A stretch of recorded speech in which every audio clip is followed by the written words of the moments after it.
Que va devenir le SEO une fois que nos moteurs de recherche seront boostés à l'intelligence artificielle? Alors entre Google qui annonce l'arrivée de SGE, Bing qui collabore avec ChatGPT, on est en droit de se demander ce que le futur nous réserve. Eh bien, j'ai peut-être un début de réponse, puisque j'ai passé une semaine à utiliser uniquement un moteur de recherche basé sur l'intelligence artificielle. Ce moteur de recherche, c'est Perplexity.ai, un moteur de recherche basé sur l'intelligence artificielle. Dans cette vidéo, je vais vous partager tous les apprentissages de cette semaine à utiliser ce moteur de recherche et je vais vous raconter comment on peut commencer à s'adapter à l'intelligence artificielle dans le SEO. Alors j'ai fouillé un peu le fonctionnement de Perplexity et la vérité, c'est qu'il va se baser avant tout sur les résultats de recherche Google en général et sur sa base de données un petit peu en parallèle. En fait, ce qu'il fait, c'est qu'il résume les principaux articles du web. Il te montre aussi les 4 premiers résultats tout en haut. Et les 4 premiers résultats, j'ai remarqué que c'était souvent les mêmes résultats que sur Google. Donc je l'ai bien poncé au cours des 4 dernières semaines, avec une semaine où j'ai vraiment utilisé que ça.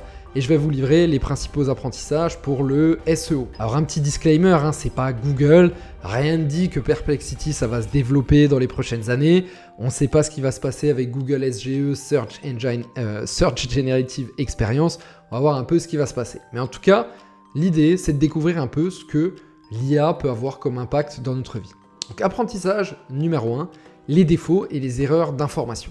Alors j'ai relevé 2 défauts principaux pour le moment. L'actualité et la connaissance des personnes. Alors pour l'actu, je voulais connaître la chaîne de la finale de l'Euro de handball et franchement c'était raté. Le moteur de recherche il me donnait que des mauvaises réponses. Alors après quand j'ai essayé de chercher sur quelle chaîne je pouvais le voir, franchement ça marchait pas trop. Pareil pour les personnes, il a pas mal de soucis, surtout en dehors des anglophones. J'ai fait le test avec moi-même. En fait, quand il y a plusieurs personnes, il bug un peu. Donc moi je m'appelle Luca Fancello, c'est un des noms qui est le plus donné en Sardaigne, Fancello.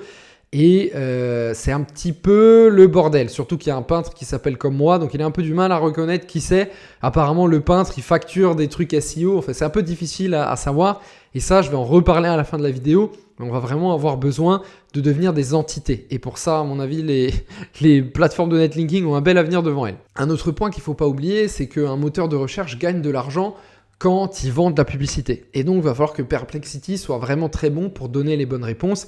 Et c'est pareil d'ailleurs pour Google SGE. Alors, je pense qu'une clé dans le SEO dans le futur, et j'en vais en reparler dans un des apprentissages, ça va vraiment être d'être capable d'être présent sur Internet. Alors, un autre apprentissage sur les défauts, c'est le temps de chargement. Alors moi, franchement, je pense que ça va avoir beaucoup d'impact dans le futur. C'est le temps de chargement d'une réponse IA. Vous savez, on utilise Google parce qu'on sait qu'on tape n'importe quoi et on a une réponse.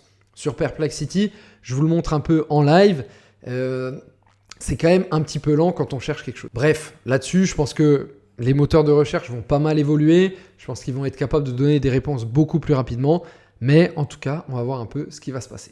Nous, on passe à l'apprentissage suivant. L'apprentissage 3, c'est la puissance des questions subsidiaires, et c'est beaucoup plus puissant que les People Also Ask. Donc vous savez, sur Google, il y a les autres questions posées, c'est-à-dire que quand on va taper un mot-clé, quel qu'il soit, il y a des People Also Ask sur Google. Sauf que 80% du temps, les People Also Ask, ça part un peu dans tous les sens. Et franchement, les réponses sont pas dingues. Là, je vais vous montrer 2 exemples avec les mots-clés que je vais taper sur Google et sur Perplexity.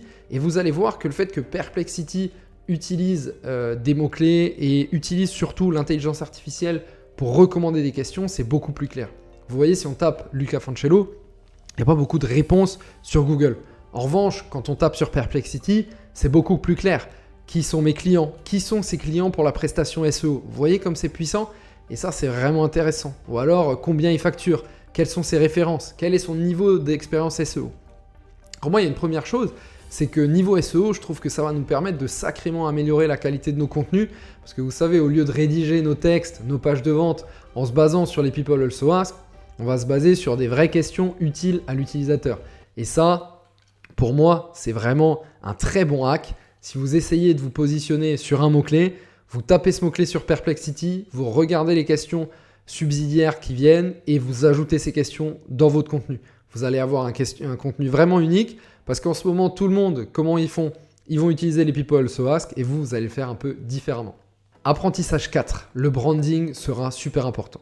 Alors le branding, la création d'une marque, ça a toujours été important, mais grâce au SEO, on pouvait contourner un peu l'importance du branding. Parce que du SEO, tu pouvais faire de l'acquisition. Même si tu étais tout petit, tu pouvais te positionner en SEO alors que ta marque, elle n'était pas ou peu connue. Avec l'intelligence artificielle qui va prendre de plus en plus de place dans les moteurs de recherche, je pense que ça va devenir très compliqué, en fait, le branding.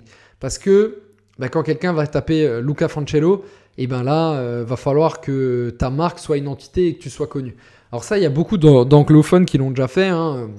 Si tu veux te positionner sur ChatGPT, il y a une méthode assez simple, entre guillemets, c'est de regarder tes concurrents, de voir lesquels sont connus par ChatGPT. Donc si on prenait moi en SEO, je sais pas, je pourrais taper qui est Olivier Andrieux. Je vois un peu ce qui ressort sur ChatGPT et ensuite je vais regarder les sources qui parlent de Olivier Andrieux. Bon, maintenant il est à la retraite, mais voilà. Et ça me permettrait potentiellement de regarder les sources qui parlent de lui et d'écrire à ses sources, à ses articles, à ses blogs et de dire est-ce que vous pouvez parler de moi aussi? Je vous paye potentiellement et ça te permet de te positionner sur les moteurs de recherche. Très important aussi, ça va être de se positionner dans le knowledge graph, c'est-à-dire sur des sites comme Wikipédia qui sont des graphiques de connaissances. Et en fait, ces graphiques de connaissances, tu peux t'y positionner et toutes les IA, les intelligences artificielles se basent quand même pas mal sur ça. Et d'ailleurs, pour se positionner sur Wikipédia, il y a une option, c'est d'écrire un livre. Potentiellement, si tu deviens un auteur, tu as une chance de te positionner sur le knowledge graph. Alors d'ailleurs, Neil Patel, un des SEO les plus suivis, il y a une dizaine d'années, il l'avait expliqué lorsqu'il a acheté Ubersuggest. En fait, il a dit, au bout d'un moment, le SEO, ça devenait difficile de me positionner. En revanche, quand j'ai acheté Ubersuggest, j'ai créé une marque et ça m'a permis de me positionner. Et d'ailleurs, si on regarde sur mon nom, Luca Fancello, il pense que je suis un peintre. Mais justement, par rapport à ça, je pense que l'achat de liens, ça va continuer à prendre de l'importance dans le futur parce qu'on va devoir devenir des vraies entités. Et pour devenir une entité, faut que d'autres personnes parlent de vous. Et pour ça, il n'y a pas de secret, hein, l'achat de liens ou l'achat d'articles sponsorisés. Apprentissage 5, répondre à des dizaines de nouvelles questions auxquelles on n'a pas pensé sur nos sites. Alors là où avant, on pouvait se contenter de faire de gros articles, vous savez, le fameux article géant, guide complet, qui répondait à toutes les questions et qui couvrait l'ensemble de l'intention de recherche. Mais en fait, là, avec l'IA, on va se balader différemment. On va aller de question en question. Et donc, ça va vraiment avoir un intérêt, ça c'est mon avis, de créer des articles qui répondent à toutes ces questions. Ça ressemble toujours au SEO d'aujourd'hui.